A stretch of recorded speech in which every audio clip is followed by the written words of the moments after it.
Subscribe کریں ہمارے channel کو اور بیل آئیکن کو کلک کریں تاکہ ہماری ہر نئی آنے والی ویڈیو آپ تک بآسانی پہنچ سکے۔ بسم اللہ الرحمن الرحیم۔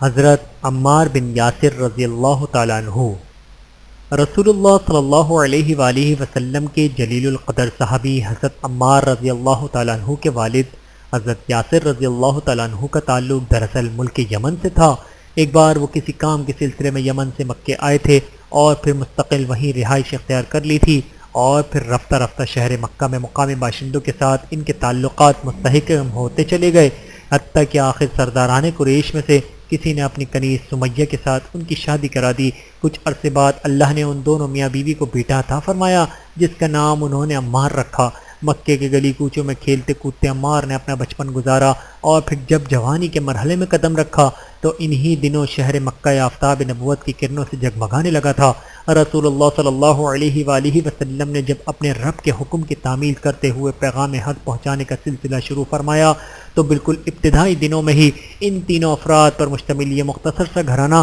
دعوت حق پر لبیک کہتے ہوئے مسلمان ہو گیا۔ دین اسلام کے ابتدائی دنوں میں مسلمانوں کو جب مصائب و آلام سے گزرنا پڑتا تھا، وہی صورتحال ان تینوں کے ساتھ بھی پیش آئی۔ آزمائشوں اور پریشانیوں کے وہی لامتناہی سلسلے ان کے سامنے بھی آ کھڑے ہوئے۔ ہر روز جب سورج بلند ہو جاتا اور دھوپ خوب چمکنے لگتی، اوپر سے سورج آنکھ برساتا اور نیچے سے دہکتی ہوئی زمین شعلے اگلتی، ایسے میں مشرکین مکہ ان تینوں کو کسی کھلے میدان میں لے جاتے۔ تب بڑے بڑے سرداران قریش نے شہر کے آوارہ اور اوباش قسم کے نوجوان بھی سب جمع ہو جاتے، اور ہر کوئی خوب جی بھر کر انہیں زد و کوب کرتا، ہر قسم کی اذیت پہنچاتا، تپتے ہوئے سنگریزوں پر انہیں گھسیٹتا جاتا، دہکتے ہوئے انگاروں پر لٹایا جاتا۔ راہگیر وہاں سے گزرتے مگر کوئی کچھ نہ بولتا۔ اکثر رسول اللہ صلی اللہ علیہ وآلہ وسلم کا بھی وہاں سے گزر ہوتا۔ آپ صلی اللہ علیہ وآلہ وسلم اپنی آنکھوں سے یہ دردناک مناظر دیکھتے اور بس تڑپ کر رہ جاتے، لیکن آپ صلی اللہ علیہ وآلہ وسلم کچھ کر نہیں سکتے تھے۔ البتہ اکثر اس موقع پر آپ صلی اللہ علیہ وآلہ وسلم کی یہ الفاظ کہا کرتے تھے: اے یاسر کے گھرانے والو، صبر سے کام لو، تمہارے لیے تو یقیناً جنت کا وعدہ ہے۔ یوں وہاں مکے میں دن گزرتے رہے۔ مشرکین مکہ کی طرف سے زر ثانیوں کے سلسلے بھی بدستور چلتے رہے، حتیٰ کہ ایک روز جب ہر کوئی ان مظلوم اور بے کسوں پر خوب زور و شور کے ساتھ طاقت آزمائی کر رہا تھا اور ہر کوئی خوب بڑھ چڑھ کر مار پیٹ میں مشغول تھا، اسی دوران ابو جہل کے وہاں سے گزر ہوا۔ اس نے جب یہ منظر دیکھا تو وہ بھی ظلم و ستم کے اس سلسلے میں شریک ہو گیا، اور تب اس نے پوری قوت کے ساتھ اپنا نیزہ سمیہ کو دے مارا، جس کے نتیجے میں اسی وقت موقع پر ہی سمیہ کی موت واقع ہو گئی، اور یوں عمار کی والدہ سمیہ تاریخ اسلام میں پہلی شہید تھیں۔ اور پھر انہی دنوں میں ایسے ہی تکلیف دہ حالات میں ایک روز یاسر رضی اللہ تعالیٰ عنہ بھی اس دنیا سے منہ موڑ گئے، اور تب باقی رہ گئے تنہا عمار۔ ایسے میں مشرکین مکہ کی طرف سے وحشیانہ مظالم کا سلسلہ مزید شدت اختیار کر گیا۔ ان دنوں انہیں اس قدر تکلیفیں پہنچائی گئیں کہ آخری عمر اور وفات تک ان تکلیفوں کے آثار اور ان زخموں کے نشان ان کی جسم پر جا بجا نمایاں نظر آتے رہے۔ ایک روز جب وحشیانہ مظالم کا یہی سلسلہ جاری تھا، مشرکین مکہ پہلے تو عمار بن یاسر رضی اللہ تعالیٰ عنہ کو تپتی ہوئی ریت پر گھسیٹتے رہے، پھر جلاد صرف لوگ ان کے جسم کے مختلف حصوں کو دہکتے ہوئے انگاروں سے داغتے رہے، اور پھر پانی میں ڈبکیاں لگانے کا سلسلہ شروع کیا۔ بار بار دیر تک عمار کا چہرہ پانی میں ڈبوتے رکھے تاکہ انسان بند ہو جائے، اور اصرار کرتے کہ کلمہ کفر کہو، دین اسلام کی حقانیت کا، نیز محمد صلی اللہ علیہ وآلہ وسلم کی نبوت کا انکار کر دو۔ عمار بن یاسر رضی اللہ تعالیٰ عنہ انتہائی تکلیف کے باوجود راہ حق میں یہ تمام اذیتیں برداشت کرتے رہے، لیکن تکلیف کی شدت کی وجہ سے ان پر کچھ غشی طاری ہونے لگی، اور تب بے ہوش و حواس ابھی ساتھ چھوڑنے لگے۔ ایسی کیفیت میں غیر ارادی طور پر اور لا علمی میں نہ جانے کب ان کی زبان سے کوئی نامناسب بات نکل گئی، کوئی کلمہ کفر انہوں نے کہہ دیا، تب اذیتوں کا وہ سلسلہ موقوف ہو گیا، اور پھر رفتہ رفتہ ہوش و حواس پہ بحال ہونے لگے۔ تب انہیں کچھ یاد آنے لگا کہ ظلم و ستم اور زد و کوب کے دوران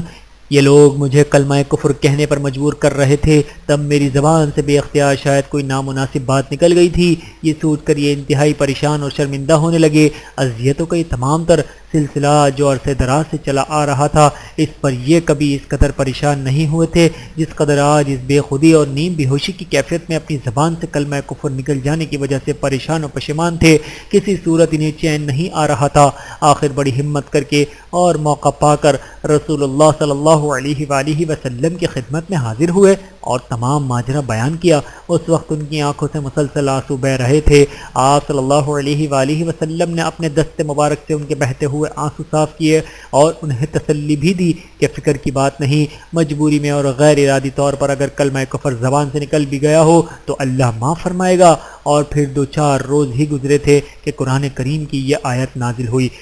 من کفر باللہ من بعد ایمانہ الا من اکرہ وقلبہ مطمئن بالایمان ولکن من شرح بالکفر صدرا فعلیہم غضب من اللہ ولہم عذاب عظیم۔ سورۃ النحل آیت نمبر 106۔ ترجمہ: جو شخص اپنے ایمان کے بعد اللہ سے کفر کرے سوائے اس کے جس پر جبر کیا گیا ہو جبکہ اس کا دل ایمان پر برقرار ہو، مگر جو لوگ کھلے دل سے کفر کریں تو ان پر اللہ کا غضب ہے اور انہی کے لیے بہت بڑا عذاب ہے۔ یعنی اس آیت میں اللہ سبحانہ وتعالی کی طرف سے یہ خوشخبری سنا دی گئی کہ جس کسی کو کفر پر مجبور کیا گیا ہو اور اس نے محض اپنی جان بچانے کے لیے کوئی کلمہ کفر اپنی زبان سے کہہ دیا ہو جبکہ اس کا دل پوری طرح ایمان پر مطمئن اور برقرار ہو تو ایسا کرنے کی وجہ سے وہ کافر نہیں ہو جائے گا۔ یہ آیت نازل ہونے کے بعد حضرت عمار بن یاسر رضی اللہ تعالیٰ عنہ بہت زیادہ مسرور و مطمئن ہو گئے اور ان کی وہ پریشانی اب جاتی رہی۔ مکی دور میں اسی طرح وقت کا یہ سفر جاری رہا۔ آخر نبوت کے 13ویں سال جب ہجرت مدینہ کا حکم نازل ہوا تب رسول اللہ صلی اللہ علیہ وآلہ وسلم دیگر تمام اہل ایمان کی طرح حضرت عمار بن یاسر رضی اللہ تعالیٰ عنہ نے بھی مکہ شہر کو الوداع کہا اور مدینہ منورہ جا پہنچے جہاں ایک نئی اور بدلی ہوئی زندگی کا آغاز کیا۔ اور پھر جب ہجرت کے بعد محض اگلے سال یعنی سن 2 ہجری سے ہی مشرکین مکہ کی طرف سے مسلمانوں کے خلاف مسلسل جاریات کا سلسلہ شروع ہوا جس کے نتیجے کے طور پر غزوات کی نوبت آئی، تب ہمیشہ ہر غزوے کے موقع پر حضرت عمار بن یاسر رضی اللہ تعالیٰ عنہ پیش رہے اور شجاعت و بہادری کے خوب جوہر دکھاتے رہے۔ اسی طرح رسول اللہ صلی اللہ علیہ وآلہ وسلم کی خدمت میں حاضری، علمی استفادہ اور کسب فیض میں بھی یہ ہمیشہ نہایت جذبے، اخلاص اور لگن کے ساتھ مشغول و منہمک رہے۔ اسی کیفیت میں مدینہ منورہ میں وقت گزرتا رہا حتیٰ کہ رسول اللہ صلی اللہ علیہ وآلہ وسلم کا مبارک دور گزر گیا۔ آپ صلی اللہ علیہ وآلہ وسلم عمار بن یاسر رضی اللہ تعالیٰ عنہ سے ہمیشہ تادم آخری انتہائی مسرور و مطمئن رہے۔ حضرت عمار بن یاسر رضی اللہ تعالیٰ عنہ عہد نبوی کے بعد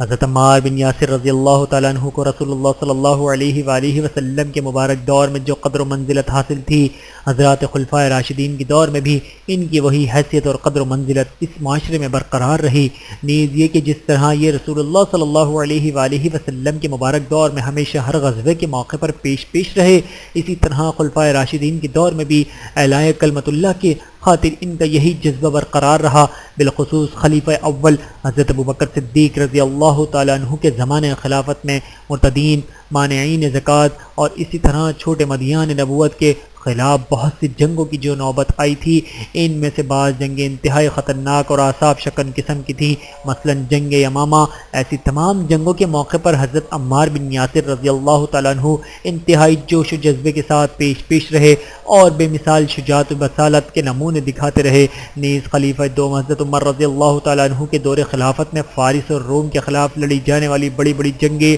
تاریخی جنگوں کے موقع پر بھی شریک رہے۔ خلیفہ دوم حضرت عمر رضی اللہ تعالیٰ عنہ کے دور خلافت میں چاروں اسلامی فتوحات کا سلسلہ بہت زیادہ وسعت اختیار کر چکا تھا۔ تب حضرت عمر رضی اللہ تعالیٰ عنہ نے سپہ سالار اعلیٰ حضرت سعد بن ابی وقاص رضی اللہ تعالیٰ عنہ کو مفتوحہ علاقوں میں نئے شہر آباد کرنے کا حکم دیا۔ چنانچہ انہی دنوں سن 17 ہجری میں حضرت سعد رضی اللہ تعالیٰ عنہ نے دریائے فرات کے کنارے ایک نیا شہر بسایا جو کہ کوفے کے نام سے معروف ہوا، اور پھر آئندہ چل کر یہ شہر علمی، ادبی، عسکری، سیاسی اور ثقافتی غزوے کے ہر لحاظ سے بہت زیادہ اہمیت اختیار کر گیا۔ حضرت عمر رضی اللہ تعالیٰ عنہ کے مزاج میں یہ بات شامل تھی کہ وہ خداداد بصیرت، فراست اور دور اندیشی کی وجہ سے اہم اور احساس قسم کے مناسب کے لیے ذمہ دار افراد کی تعین و تقرری کے مقابلے میں ہمیشہ بہت زیادہ احتیاط اور باریک بینی سے کام لیا کرتے تھے۔ چنانچہ جب یہ نیا شہر یعنی کوفہ بتایا گیا تو اس کے ولی گورنر یا فرما بردار کے تقرر کے لیے ان کی نظر انتخاب حضرت عمار بن یاسر رضی اللہ تعالیٰ عنہ پر پڑی، اور تب انہوں نے اس نئے آباد کردہ شہر کوفے کے اولین فرما بردار کی حیثیت سے حضرت عمار بن یاسر رضی اللہ تعالیٰ عنہ کی تقرر کی۔ نیز اس موقع پر بھی حضرت عمر رضی اللہ تعالیٰ عنہ نے اہالیان کوفہ کو دینی تعلیم و تربیت اور رہنمائی کے غرض سے حضرت عبید اللہ بن مسعود رضی اللہ تعالیٰ عنہ کو مقرر فرمایا۔ ساتھ ہی نے یہ تاکید بھی کی کہ وہ تعلیم و تربیت کے ساتھ ساتھ بوقت ضرورت انتظامی امور میں حضرت عمار بن یاسر رضی اللہ تعالیٰ عنہ کے ساتھ تعاون بھی کرتے رہیں، مشاورت کے فرائض انجام دیتے رہیں، اور پھر ان دونوں انتہائی جلیل القدر شخصیات کو کوفے پہنچنے کی تاکید فرمائی۔ اس موقع پر حضرت عمار بن یاسر رضی اللہ تعالیٰ عنہ نے اہلیان کوفہ کے نام ایک خط بھی تحریر فرمایا، جس کا مضمون یہ تھا: میں تم لوگوں کی طرف عمار بن یاسر کو تمہارے فرما بردار کی حیثیت سے، جبکہ عبداللہ بن مسعود رضی اللہ تعالیٰ عنہ کو تمہارے لیے معلم و مربی، نیز عمار بن یاسر کے لیے وزیر و مددگار کی حیثیت سے بھیج رہا ہوں۔ یہ دونوں حضرات انتہائی شریف و نجیب قسم کے انسان ہیں، رسول اللہ صلی اللہ علیہ وآلہ وسلم کے صحابہ کرام میں سے ہیں، نیز یہ دونوں غزوہ بدر میں شرکت کرنے والے خوش نصیبوں میں سے ہیں۔ حضرت عمار بن یاسر رضی اللہ تعالیٰ عنہ کی میں طویل عرصے تک فرمانبردار کی حیثیت سے مقیم رہے۔ اس دوران ان کے طرز زندگی و بود و پاش میں کوئی فرق نہیں آیا، وہی انتہائی سادہ طور طریقے اور عجز و انکسار سے بھرپور زندگی۔ گھر کے لیے سودا اور سامان وغیرہ لینے کے لیے خود ہی بازار جاتے، عام لوگوں کی طرح وہاں گھومتے پھرتے، ضرورت کی اشیاء خریدتے اور پھر خود ہی اپنا سامان اٹھائے ہوئے گھر کی طرف چل دیتے، حتیٰ کہ اناج کی بوری بھی خود ہی اپنی کمر پر لاد کر لاتے۔ کوئی شان و شوکت نہیں تھی، کوئی ہوشیار خبردار کی صدائیں بلند نہیں ہوتی تھیں، کوئی ہٹو بچوں کی آوازیں نہیں آتی تھیں۔ انہی دنوں بازاروں میں انہوں نے ایک شخص کو کسی بات پر کچھ تنبیہ کی، جس پر وہ کہنے لگا: اے کنکٹے آدمی! مقصد یہ کہ وہ ان کی بات سننے اور ان کی تنبیہ کو قبول کرنے کی بجائے الٹا یوں تمسخر کرنے لگا اور ان الفاظ میں انہیں طعنت دیا۔ لیکن حضرت عمار بن یاسر رضی اللہ تعالیٰ عنہ نے اس شہر کوفے کا فرما بردار ہونے کے باوجود اپنی رعیت کے اس عام انسان کی طرف سے یہ طعنہ سننے کے بعد کسی غیظ و غضب یا ناگواری کا کوئی اظہار نہیں کیا، بلکہ جواب میں سے مخاطب کرتے ہوئے یوں فرمایا: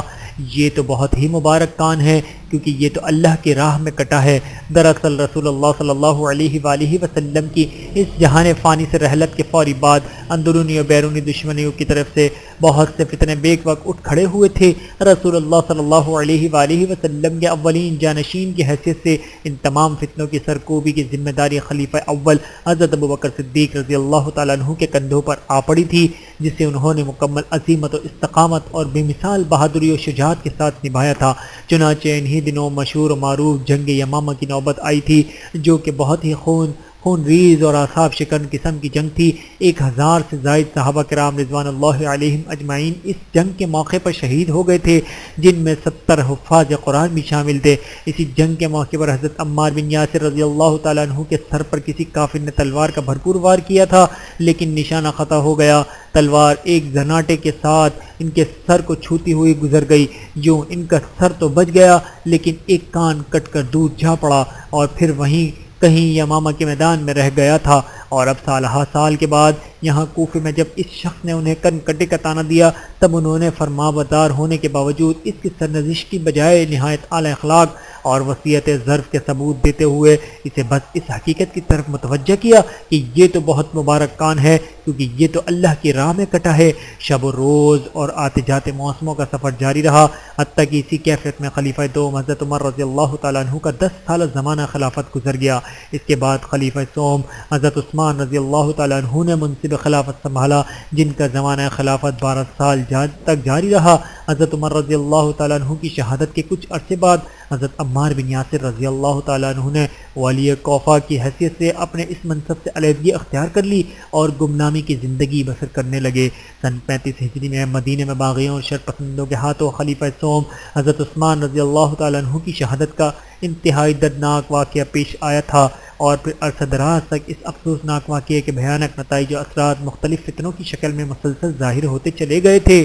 سن 37 ہجری میں عراق اور شام کے مابین سرحدی علاقے میں واقع صفین نامی مقام پر پیش آنے والے ایسے ہی ایک انتہائی افسوسناک فتنے جو کہ اسی مقام کی نسبت سے تاریخ میں جنگ صفین کے نام سے معروف ہو گیا کے موقع پر حضرت عمار بن یاسر رضی اللہ تعالیٰ عنہ جب خلیفہ وقت حضرت علی بن ابی طالب رضی اللہ تعالیٰ عنہ کے لشکر میں شامل تھے، تب اس جنگ کے دوران 93 سال کی عمر میں یہ اس دنیا فانی سے کوچ کرتے ہوئے اپنے اللہ سے جا ملے۔ تجہیز و تکفین کے موقع پر حضرت علی بن ابی طالب رضی اللہ تعالیٰ عنہ خود پیش رہے اور نماز جنازہ بھی انہوں نے ہی پڑھائی۔ اللہ تعالیٰ ان کے درجات بلند فرمائے، آمین ثم آمین۔ ربنا تقبل منا انک انت السمیع العلیم وتب علینا انک انت التواب الرحیم وآخر دعوانا ان الحمد للہ رب العالمین۔